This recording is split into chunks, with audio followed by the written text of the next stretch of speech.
오늘 우리에게 주시는 하나님의 말씀은 고린도후서 5장 14절부터 19절까지입니다. 고린도후서 5장 14절부터 19절입니다. 신약성경 291페이지입니다. 신약성경 291페이지입니다. 그리스도의 사랑이 우리를 강권하시는도다. 우리가 생각하건대 한 사람이 모든 사람을 대신하여 죽었은즉 모든 사람이 죽은 것이라. 그가 모든 사람을 대신하여 죽으심은 살아있는 자들로 하여금 다시는 그들 자신을 위하여 살지 않고 오직 그들을 대신하여 죽었다가 다시 살아나신 이를 위하여 살게 하려 함이라. 그러므로 우리가 이제부터는 어떤 사람도 육신을 따라 알지 아니하노라. 비록 우리가 그리스도도 육신을 따라 알았으나 이제부터는 그같이 알지 아니하노라. 그런즉 누구든지 그리스도 안에 있으면 새로운 피조물이라. 이전 것은 지나갔으니 보라 새 것이 되었도다. 모든 것이 하나님께로서 났으며 그가 그리스도로 말미암아 우리를 자기와 화목하게 하시고 또 우리에게 화목하게 하는 직분을 주셨으니 곧 하나님께서 그리스도 안에 계시사 세상을 자기와 화목하게 하시며 그들의 죄를 그들에게 돌리지 아니하시고 화목하게 하는 말씀을 우리에게 부탁하셨느니라. 아멘. 새 사람, 새로운 인생. 내가 새 사람 되면요 새로운 인생을 살아갑니다. 이전에는 내 기쁨을 위해서, 내 만족을 위해서, 나를 위해서 그렇게 살았지만 이제 새 사람이 되어지면 새로운 인생을 살아갑니다. 이제는 나의 범위를 벗어나게 되지요. 이웃을 위해서 내가 헌신하게 되고 이웃을 기쁘게 하고 또 주님을 기쁘게 하고 그런 삶을 살아갑니다. 여러분, 그와 같이 여러분의 삶의 영역이, 여러분의 생각의 영역이 넓어져 가고 영향력의 범위도 넓어져 가기를 축원합니다. 여러분들로 말미암아 하나님이 기뻐하시고 주변 사람들이 기쁨과 유익을 얻는 그런 여러분들 되시기를 축원합니다. 이제는 내가 다른 사람들의 염려거리라 할지라도 이제는 다른 사람들의 기쁨이 되어야 하는 겁니다. 그게 바로 주님 안에 있는 줄 믿으시기를 축원합니다. 어제 체육대회를 했습니다. 한마음 체육대회 하면서 많은 분들이 오셔가지고 어린이부터 우리 어르신들까지 오셔가지고 체육대회를 했는데 어제 제가 뛴 운동 중에 족구라고 하는 운동이 있었습니다.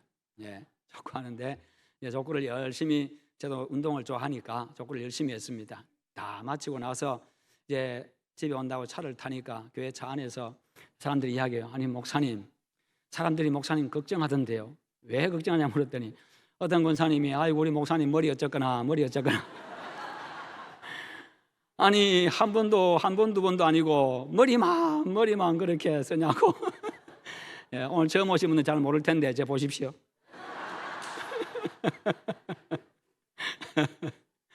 뒤에서 수비한다고 헤딩을 하도 많이 해놓으니까 그렇게 다들 제 머리 걱정해 준다고 참 감사합니다. 죄송합니다. 걱정시켜가지고 죄송하고 아직 제가 새 사람이 덜 돼가지고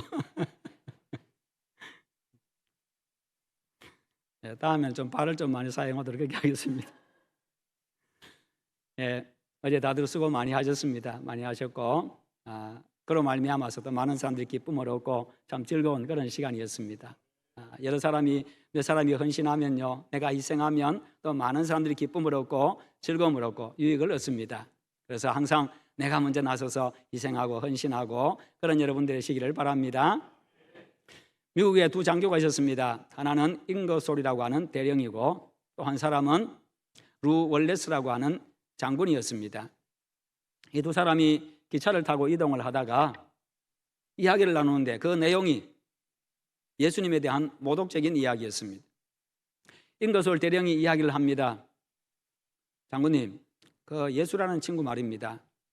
예수쟁이들은 예수를 하나님의 아들이니 하나님이니 하면서 그렇게 헛소리들을 하고 그렇게 하는데 그 예수에 대해서 예수를 아주 멋진 연애장으로 만들어 가지고 에로틱한 소설을 쓰면 참 재미있겠지요. 그리고 돈도 많이 벌 수 있겠지요. 그렇게 이야기를 합니다. 그랬더니 이제 루 월레스 장군이 대답을 합니다. 그래, 그거 참 재미있겠네.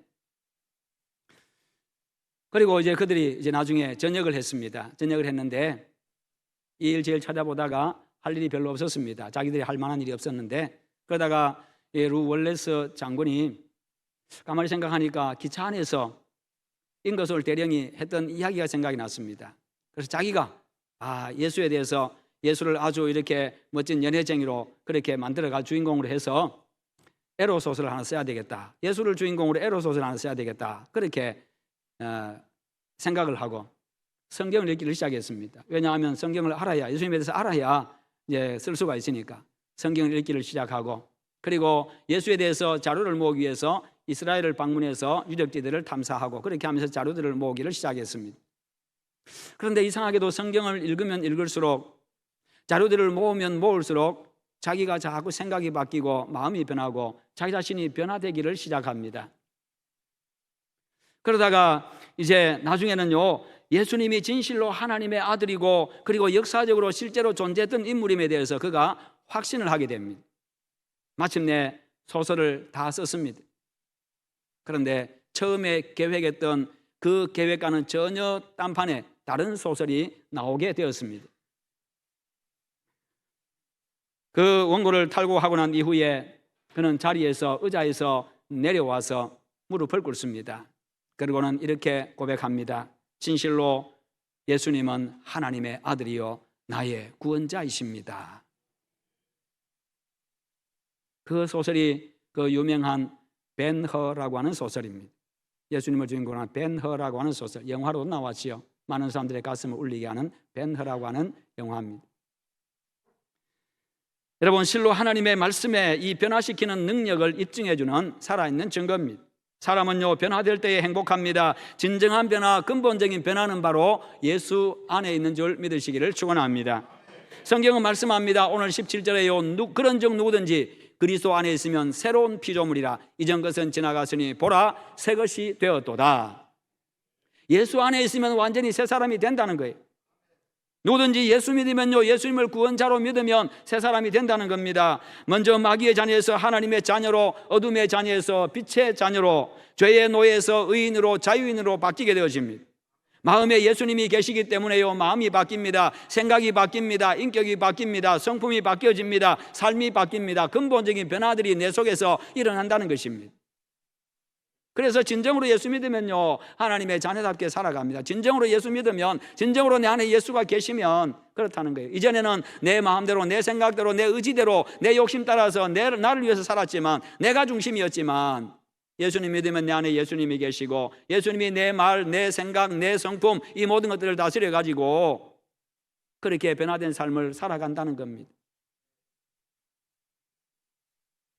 어둠의 영을 물리치고 세상에서 빛의 역할, 소금의 역할을 감당하게 됩니다.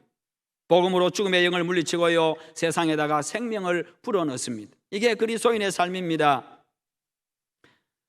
왜 이런 일이 일어납니까? 바로 예수 안에 있기 때문입니다. 예수님의 다스림을 받고요, 예수님의 인도를 받고, 예수님의 지도를 받고, 전적으로 예수 안에, 예수님의 영향력 아래 있기 때문입니다.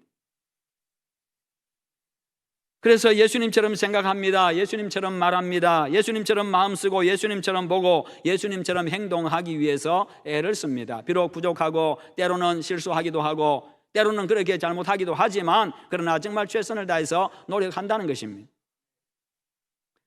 그러니 미움으로 가득 찼던 사람이 사랑의 사람으로 변화되어져 가고, 거짓으로 가득 찼던 사람이 진실한 사람으로 바뀌어져 가고요, 그리고 욕설과 저주의 말로 가득 찼던 입이 축복과 칭찬의 말로 가득 찬 그런 입으로 바뀌게 됩니다. 남을 넘어뜨리던 사람이 세워주는 사람이 되고요, 죽이던 사람이 살리는 사람이 됩니다. 예수님이 바로 하신 일이 그 일입니다. 예수님이 그 일을 하셨기 때문에, 예수 믿으면 내 안에 예수님이 들어오시면 그 예수님에 의해서, 예수님의 영향 아래서, 예수님의 지도 아래서 그런 삶을 산다는 겁니다. 그런 새 사람 된 우리에게 화목하게 하는 직분을 주셔가지고 복음으로 하나님과 사람 사이를 화목하게 만들고, 우리가 전도해서 복음 전해서 그들이 예수님을 믿고 하나님과의 관계가 회복되도록 만들고, 뿐만 아니라 사람과 사람 사이를 화목하게 만들어갑니다. 여러분, 이와 같은 기적적인 역사들이 여러분들 속에서 일어나기를 축원합니다. 이 고린도후서는요, 고린도 교회에 보낸 두 번째, 뒤에 보낸 편지, 그래서 고린도후서라고 합니다. 먼저 보낸 편지는 전서, 뒤에 보낸 편지는 후서. 사도 바울이 쓴 겁니다. 이전에 사울이었죠. 이름이 사울이었지요. 그는 자기 일생을 복음을 위해서, 주님을 위해서 바쳤던 사람인데요, 그러나 그도 처음부터 이런 사람이 아니었습니다. 예수님을 만나기 전에는요, 그의 삶은 정반대였습니다. 교회를 없애기 위해 가지고 교회를 박해했고요, 그리스도인들을 없애기 위해 가지고 그리스도인들을 찾아다니면서 그렇게 박해했고, 돌로 쳐 죽이고 박해하고 옥에 가두고 그랬던 사람입니다. 이스라엘 땅에서, 유대 땅에서 하는 것이 모자라가지고 성에 앉혀가지고요, 이웃 나라에까지 원정 가면서까지 그렇게 그리스도인들을 찾아내가지고 박해하고 죽이고 옥에 가뒀던 그런 사람입니다. 세상에서 그리스도인들을 다 없애는 것이 자기 인생의 목표로 삼고 그렇게 살았던 사람이었습니다. 그러다가 이웃 나라로, 다메섹으로 그리스도인들을 박해하기 위해서 가다가 부활하신 예수님을 만나게 됩니다. 햇빛보다 더 강한 빛이 그를 덮쳤습니다. 땅에 엎드러져 버렸습니다. 그때 하늘에서 음성이 들립니다. 사울아, 사울아, 사울아, 사울아, 누구십니까? 나는 네가 박해하는 예수다. 그의 눈이 멀어버렸습니다. 사흘 동안 보지도 못했습니다. 먹지도 마시지도 못했습니다. 기도만 하고 있을 뿐이었습니다. 그때 예수님은 예수님의 제자 아나니아에게 말씀하십니다. 사울은 내가 이방인과 임금들과 이스라엘 자손들에게 내 이름을 전하기 위해서 택한 나의 그릇이다 라고 그렇게 말씀하셔요. 그리고 그러니까 너는 그 사울을 찾아가서 안수해줘 가지고 그의 눈이 다시 보일 수 있도록 그렇게 만들어라라고 말씀하십니다. 너무나도 놀라운 일이었습니다. 그리스도인들을 박해했던 그였습니다. 교회를 없애기 위해서 자기 인생을 걸었던 그런 사람이었습니다. 그런데 예수님이 말씀하십니다. 내가 택한 나의 그릇이다. 이방인들에게 복음 전하기 위해서 택한 나의 그릇이다. 주님이 사용하시기 위해서 그를 불렀다는 겁니다. 아나니아는 예수님의 명령을 받고 바울을 찾아가 사울을 찾아갔습니다. 찾아가서 그에게 안수기도를 해주었더니 그의 눈에서 비늘 같은 것이 벗겨지면서 다시 보게 되었습니다. 그리고 세례를 받습니다. 그 이후로 이 사울의 인생이 완전히 달라집니다. 주님이 그의 이름을 바꾸어줍니다. 너는 바울이다라고 바울로 바꾸어줍니다. 사울은 큰 자라는 뜻을 가지고 있고, 사울은 큰 자라는 이름을 뜻을 가지고 있고, 바울은 작은 자라는 의미를 가지고 있습니다. 그때 이후부터 그의 모든 것이 바뀌었습니다. 마음이 바뀌었습니다. 생각이 바뀌었습니다. 가치관이 바뀌었습니다. 삶의 태도가 바뀌었습니다. 인생의 방향이 달라졌고요, 인생의 목표가 달라졌습니다. 목적이 완전히 바뀌었습니다. 완전히 새로운 삶을 살게 된 겁니다. 여러분, 그가 교회를 박해하고 허물던 그가요, 이제는 각 나라를 다니면서 복음을 전하게 되고, 거기다가 로마 총독 앞에서도 예수 믿으라고 소리치고, 로마 황제 앞에 가서도요, 예수 믿어야 된다고 그렇게 소리를 칩니다. 내가 죄수의 신분으로 복음 전하다가 죄수의 신분으로 갔거든요. 내가 이렇게 결박된 것 외에는 당신도 나와 같이 되기를 원합니다 하고 당당하게 총독 앞에서도 황제 앞에서도 그렇게 예수 믿으라고 소리쳤던 사람입니다. 목숨 내놓은 거지요. 최초에 그렇게 그런 전도자가 되고 최초의 선교사가 되었습니다. 무엇이 그를 그렇게 만들었습니까? 예수 그리스도였습니다. 예수 안에 들어옴으로 완전히 새로운 피조물이 된 겁니다. 예수님을 만나고 예수님을 마음에 모시고 몸과 마음과 인격과 삶 전체로 예수님 안으로 들어간 그의 아주 당당했던 그 고백, 자신 있는 그 고백이 무엇이냐 하면 오늘 17절 말씀입니다. 그런즉 누구든지 그리스도 안에 있으면 새로운 피조물이라. 이전 것은 지나갔으니 보라 새 것이 되었도다. 나를 보라는 것이, 나를 보라. 나 같은 순악질도 예수를 믿으니 내가 이렇게 완전히 바뀌었다고 그렇게 소리치고 있는 거예요. 그러니 누구든지라고 이야기합니다. 나 같은 악질도 그렇게 되는데 당신들이야말로 오죽하겠느냐 그 말이에요. 당신들은 얼마든지 그렇게 될 수 있다는 거예요. 누구든지. 왜요? 예수님은 모든 사람을 구원하시기 위해서 오셨기 때문에 예수 그리스도의 그 보혈은요, 모든 사람에게 영향을 미치는 겁니다. 예수님을 만난 자신의 처음적인 신앙 고백이고 생생한 감정이었습니다. 그는 예수 안에서 새로운 피조물, 새 사람이 되었습니다. 그의 우선순위가 바뀌었습니다. 새로운 목표를 가지게 되었습니다. 최우선순위가 그에게는 예수님이었고요, 삶의 가장 중요한 것도 바로 예수 그리스도였습니다. 세상을 살리는 복음이 되었습니다. 그렇게 해서 그는요, 하나님과 사람 사이를 화목하게 하는 그 직분을 잘 감당했습니다. 자신의 최고의 자랑거리요 영광이 이전에는 그것이 아니었습니다. 이전에는 자신의 든든한 집안 배경이었고 자신의 혈통이었고요 재산이었고 해박한 지식이었습니다. 그러나 주님을 만난 이후에 변화받은 그 위에 그의 가장 중요하게 여겼던 것은 바로 주 예수 그리스도였습니다. 여러분, 하나님은 여러분들을 사랑하십니다. 하나님이 여러분들을 사랑하셔요. 비록 내가 죄가 많고 허물이 많고 여러 가지로 보잘것없습니다만, 가진 것도 없고 배운 것도 없지만 그럼에도 불구하고 하나님은 여러분들을 사랑하십니다. 사랑하시되 최고로 사랑하셔요. 그 무엇보다도 가장 사랑하시고 가장 귀하게 여기십니다. 한 생명을 천하보다도 귀하게 여기시는 우리 주님이십니다. 그래서 바로 하나님은 당신의 아들까지 희생하실 만큼 그렇게 나를 사랑하시는 분이세요. 여러분, 세상에 죄 없는 사람은 아무도 없다고 성경에서 말씀합니다. 의인은 없나니 하나도 없나니. 모든 사람이 죄를 범하였음에 하나님의 영광에 이르지 못하더니, 그러므로 누구든지 이 죄 문제를 해결하고 새 사람이 되어야 합니다. 이 가장 우선적인 문제입니다. 새 사람이 되어야 인간 본래 목적을 이루고 살 수가 있습니다. 그래야 인간 존재 목적을 이루고 살 수가 있습니다. 진정으로 인간다운 삶을 살아갈 수 있고 인간의 가치를 실현할 수가 있습니다.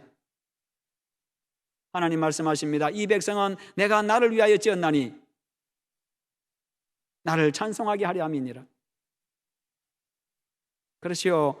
물건이라고 만들어진 것이 있습니다. 이거는 종입니다. 여러분, 종은 왜 만들겠어요? 종 칠하고. 종은 종을 칠하고 만들었습니다. 예. 종을 칠하고 만들었는데, 생각해 보세요. 여러분, 이 종이 깨졌다고 생각해 보세요. 이것이 떨어져 나갔다고 생각해 보세요. 그냥 이 줄만 남았다고 생각해 보세요. 아니면 안에 방울만 남았다고 생각해 보세요. 이거는 종의 역할을 못하는 거지요. 다시 이것의 존재 목적, 존재 가치를 실현하고 이것이 가치가 있으려고 하면 다시 이게 정상을 회복해야 됩니다. 종을 다시 회복해야 되는 거죠. 그래야 이게 가치를 회복하는 겁니다. 인간도 마찬가지입니다. 죄 문제를 해결해야만 가치를 회복하는 거예요. 그것을 위해서 하나님께서 당신의 아들을 십자가에 내놓으셨습니다. 그만큼 우리를 사랑하시기 때문에, 우리를 회복시키기 위해서요. 인간이 하나님을 알고 자신의 존재 목적을 알고 그 존재 목적에 맞게 살아갈 때에 존재 목적과 가치를 이룰 수가 있는 겁니다. 이 본래 인간성 회복을 위해서 하나님은 바로 당신의 아들, 하나밖에 없는 아들을 세상에 보내신 겁니다. 그래서 나 대신 십자가에 못 박혀 돌아가게 하셨어요. 내가 박혀야 될 그 십자가에 당신의 아들을 십자가에 대신 못 박히게 하셨다는 겁니다. 그래서 그 예수님을 믿는 자마다 새 사람이 되고 본래의 인간의 모습을 회복하게 되고 하나님을 알고 섬기고 하나님을 찬송하는 그런 삶을 살아가게 됩니다.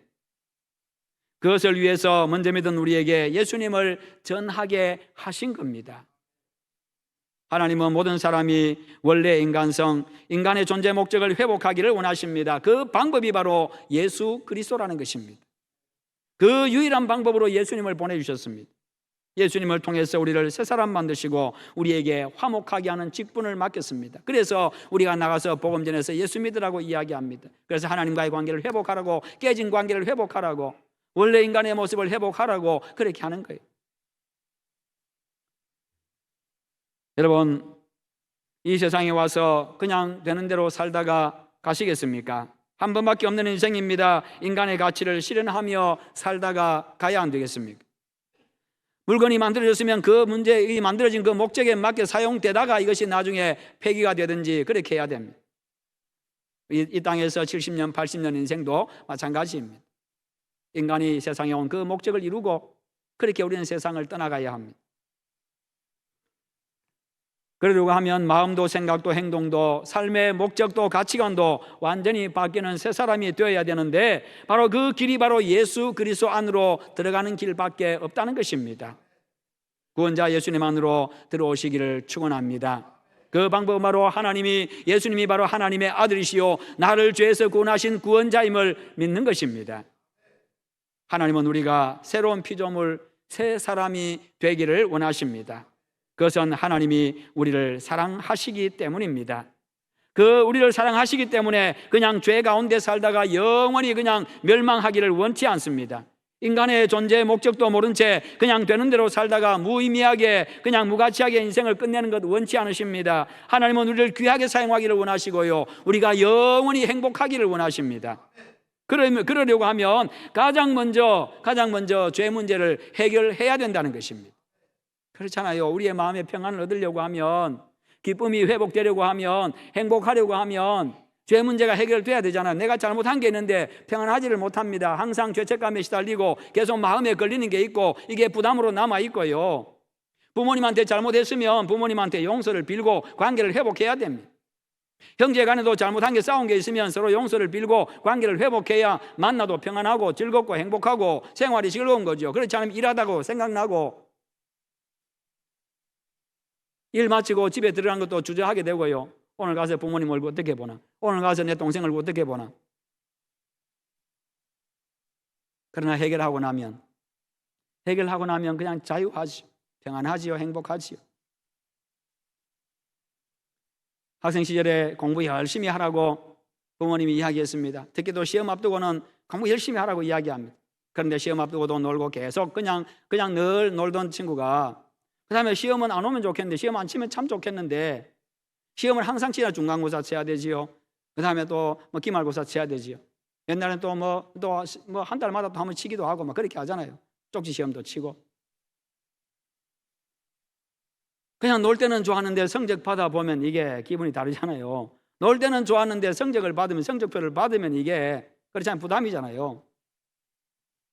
그러면 오늘 내가 이 성적표를 들고 집에 가야 돼. 이 성적표 언제 엄마 도장 찍어, 아버지 도장 찍어 가야 되는데, 부모님 도장 찍어 가야 되는데 이거 언제 내가 보여줘야 되나? 그러다가 미루고 또 미루다가 이제 제출해야 되는 그날 아침에 학교 가기 직전에 야단 맞을 시간을 줄여야 되니까 직전에 내놓고, 학교는 또 가야 되니까 그냥 보고 그냥 한마디 하고 보내시. 다들 공부를 잘 하셔가지고 다들 그냥 성적표 받으면 우수수 다 그랬던 분들 같아 보니까. 그러나 정말 여러분 정말 최선을 다하고 그렇게 해가지고 잘 되면요, 성적 좋아 보세요. 성적 좋으면요, 고민할 거 뭐 있어요? 학교 빨리 안 끝나나? 집에 빨리 가야 되는데, 빨리 가서 성적표 보여줘야 되는데 그냥 들어가자마자 다른 거 다 제쳐놓고 성적표부터 먼저 내놓고요, 집에 부모님 안 계시고 들에 일하러 나갔으면요, 성적표 들고 들에까지 찾아가가지고 성적표 보라고. 그렇게 안 하겠어요. 이게 사람 마음. 이 죄 문제 해결하고 나면요, 그렇게 자유하게 되고 평안하게 되고 행복하게 되는 거예요. 예수님 안에서 진정 이 죄 문제 해결하시기를 축원합니다. 모든 사람은 다 죄인입니다.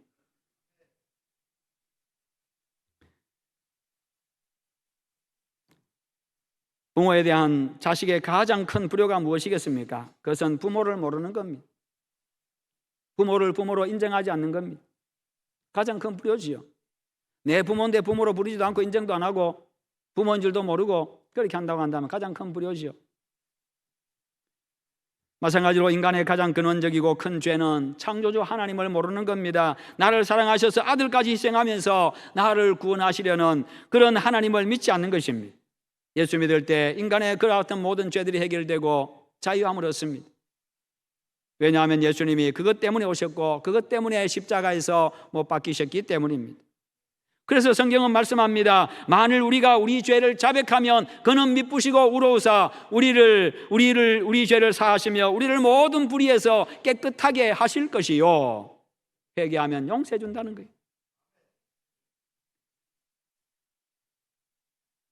알렉산더 대왕 이야기를, 알렉산더에 대해서 많이 들어봤을 겁니다. 예수님과 알렉산더 사이에는 한 가지 공통점이 있는데, 두 사람 다 젊은 날에 일을 시작해서 33세라고 하는 이런 나이에 세상에서의 삶을 마감했다는 것입니다. 알렉산더 대왕은 BC 350년경에 세계를 정복하고 거대한 제국을 세웠던 사람입니다. 그러나 집안 배경과 인생에서 이룬 일의 결과는 대조적입니다. 알렉산더는 왕국에서 태어났습니다만 예수님은 마국간에서 태어났습니다. 알렉산더는 왕자로 태어났습니다만 예수님은 목수의 아들로 태어났어요. 알렉산더는 왕좌에서 고귀한 왕으로 죽었지만 예수님은 십자가에서 조롱받는 죄인의 모습으로, 저주받은 인간의 모습으로 그렇게 돌아가셨습니다.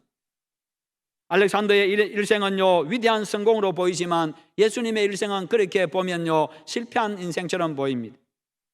알렉산더는 자신의 소유를 위해서, 자기를 위해서 수십만 명의 피를 흘렸지만 예수님은요 전 인류를 살리기 위해서 당신의 피를 흘렸습니다. 알렉산더는 영광의 바벨론에서 죽었지만 예수님은 수치의 갈보리에서 돌아가셨습니다.